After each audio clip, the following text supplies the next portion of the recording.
OPDOni akkaataan itti uumame seenaa har'aajin simultaneously wal fakkaata. Obbo Nagaasoo Gidaadaadhaa barsiisaa koo ture utuu Jarmaniin deemen dur. He was a top nationalist at our university history graduate godee yeroo ayira Jarman bisheen dhufetti. Graduation isaaniitiif Mount Ziqqaallaa kan jedhu tokko deeman. Ijoollee walitti qaban yeroo sana sponsordiidhaani sana haasaa ture.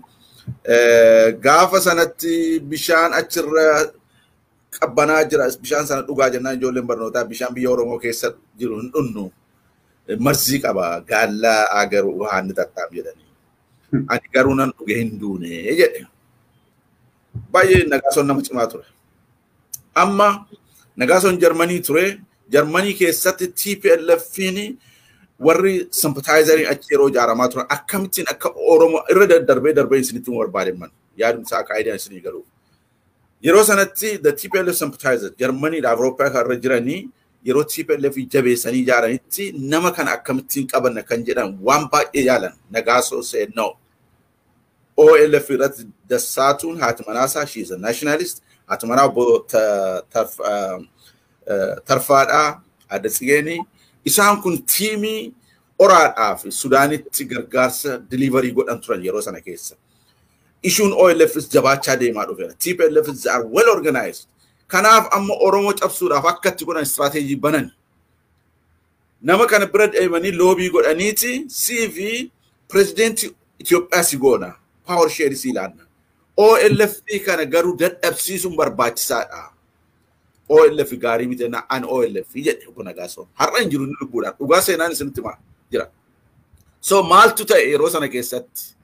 Namoota akka Leencoo Lataa fa warra hattu Diimaa Naga'oo fa isaan kun Sudaaniin turan.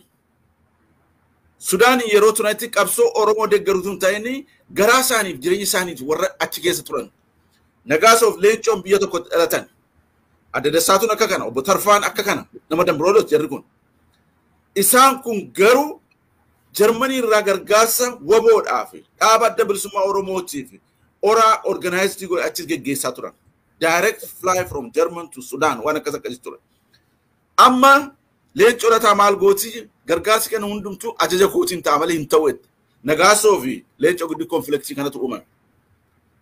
Leencoon by nature kurukii namaa jiran hattu.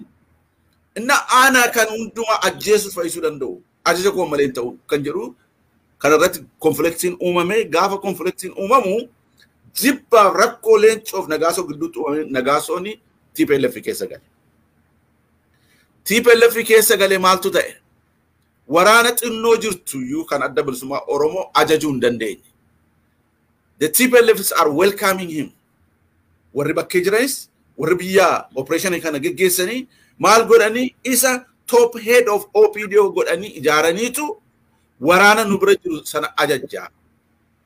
Poolisii mataa keessanii caabaftanitti ajaja keenyaan itti dabarsitanii isa kanaan isaan kun waraana keessan ta'u jedhe akkanatti organize godhanii ijaaran. Now come to the point kana achuma rattan dhaaba waan baay'ee seenaan isaa. Har'a maaltu deemaa jira? Kaleessa Jawaar Mohammed adda bilisummaa Oromoo bal'eessuudhaaf shanee Asmaraa kan jirtu maaloo kan jirtu kanaan dhaabataniiti qabeenyaaf resource adda bilisummaa Oromootiin gargaaramu irraa ciraniiti gara account isaanii gachaa turan. Namoonni innocent in Germany fi Sweden Norway kan jiran hundumtu dhuguma qabsoo Oromoodhaa shaffisiisa jedhaniiti waan qaban hundumaatti dhangalaasaa turan. In a millions utum beekan jarri kun wrongly they support them. Yaadi jara kana qabani adda bilisummaa Oromoo bal'eessu olaantummaa qabsoo Oromoo cabsu jarri kun they are the sympathizers of the OPDO dhalootaanis Iskeel Gabbisa har'a asirratti bubbisu kana abbaa duulaati. Ani fi Iskeel Michiganin turre kan inni tasasisaa yeroonni katabaa ture abbaa duulaan makiinaa kenneefiti Hararii fi Ernaatti kan inni akka inni katabu kan godhee gargaaraa ture isaadha. Michigani baay'ee yeroonni master isaa hojjechaa ture. Kanaaf boleessa ko jarri kuni karaa ittiin hundeerra dhufani karaarra dhufan sana deeggaranii adeemu malee Oromoodhaaf waan fayyadan hin jiru. Ittaana hamte sannaa ta'e OPDO ke dhalatee guddate mentality OPDOtiin guddate sanaadha. Har'a ajandaan Jawaar yeronni cabe bade jedhutti agenda kanatti modernize godhan ijaaraa jiru amma World Oromo legislature whatever the call kana jedhan ijaarun isaanii dhabamsiisa adda bilisummaa Oromootiif nationalist Oromo dhabamsiisuudhaaf badii hojjetan sana keessaa ba'uudhaaf qabsoo kanaafi nationalistoota kana irratti daba hojjetan malee jiraachuu hin dandeenyeef kan hojjechaa jiru kuni kana inni lammataa Isqeel Gabbisaa maal hojjechaa ture Ittaanaa Habteeraa maal hojjechaa ture Tsaggaayee Araarsaa maal hojjechaa turan power sharing lobby gochaa turan TPLF jala yeroo humni TPLF advance gochaa jiru kanatti maal gochaa turan afaan TPLF ta'anii ergaa TPLF kana dabarsaa turan jarri kun Oromummaa miti kan isaan hojjechaa jiran Isqeel Gabbisaa Jawaari Jimbiya deemee Wallaggaan deemee maal jedhe Wallaggaa birishan shaniin shilingii shanii kan bitamu xaaqiyaa uffannaa militariiti hattuudhaaf shiftaatu kan uffatee asifatti deemaa jira kana jedhee gaxxineessaa ture waraanni adda bilisummaa Oromoo akka inni hiikkatu kan gochaa ture Jawaari har'a Oromoon qajeelasa ta'u gaarisa ta'u sobasa ta'u wanni ta'u dhugaa treesaawoti godhee adeemuu hin danda'u uummanni Oromoo one of the weakest society ani jibba Oromootiin miti dhugaasaaf filmaata gochuu ummata hin dandeenye ummata amantiidhaaf sobaan mataan xaxamee jirudha so maali kan deemaa jiru har'a isa dhaaba saba Oromootiif hayyo Oromootiif qeerroo ijaaree waraana saba Oromoo ijaaree Oromoo nationalist ijaaree qabsoo kana dhiibee asiin gahe dabsaniitu qeerroo irratti Jawaarin abbaa godhanii OPDO'chin behind the closed door walii galanii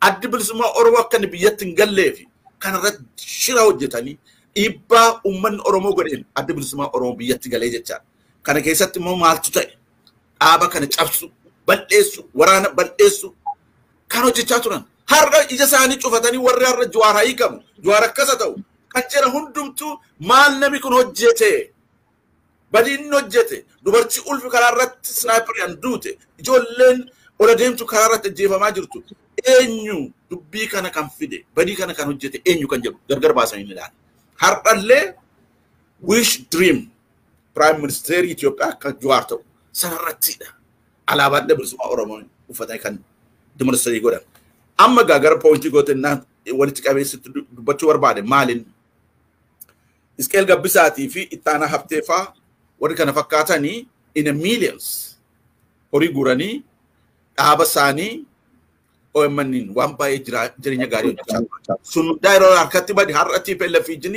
coordination uumuu barbaadu waraanni TPLF yeroon advance gochaa jiru nus akkuma isaa TPLF wajjin quunnamtii qabna reality jiru wajjin haasofna TPLF har'a successfully ta'uudhaaf by any standard adda bilisummaa Oromoo wajjin hojjechuu yoo dandeessa duwwaa kan successfully ta'uu dandeessu waraanni adda bilisummaa Oromoodhaa immoo har'a abbaa fedhan bixxilamee iddoo barbaadetti micciiramuu kan danda'u miti yookaan akka namaatti ajjeesee du'ee mooraalii Oromootiif du'ee sacrifice ta'ee qabsoo Oromoo iddoon ga'a yookaan immoo lafarraa haqama kana murtoon jiru har'a Isqeel Gabbisaa kana loobii gochaa turan akkaataatti waraana kanaachi wal quunnamanii fi harka TPLF jala gashanii OPD the second round of OPD under TPLF kana goona jedhanii agenda isaanii dhiyeeffatan Geetaachoo Raddaa fa'itti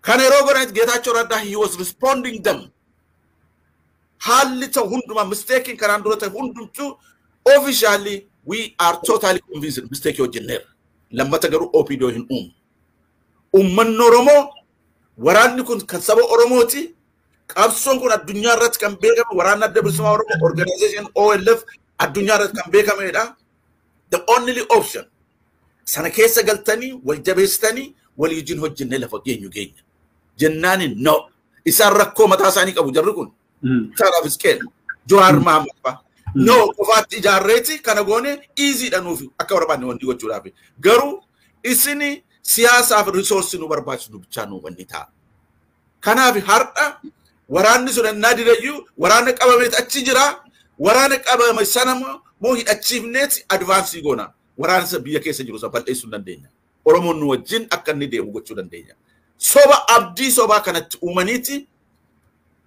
OPDO isa lammata TPLFinis karaa sobaarra akka isaan deemu gochuudhaaf ummata Oromoo balleessuudhaaf warra ka'an jarri kun the evilest one, most of the evil agenda qabatanii warra adeeman isaan kanaan har'a Oromoon kan hundumaa callise ilaalannaa ta'e Oromoodhaaf kun du'a isa dhumaati.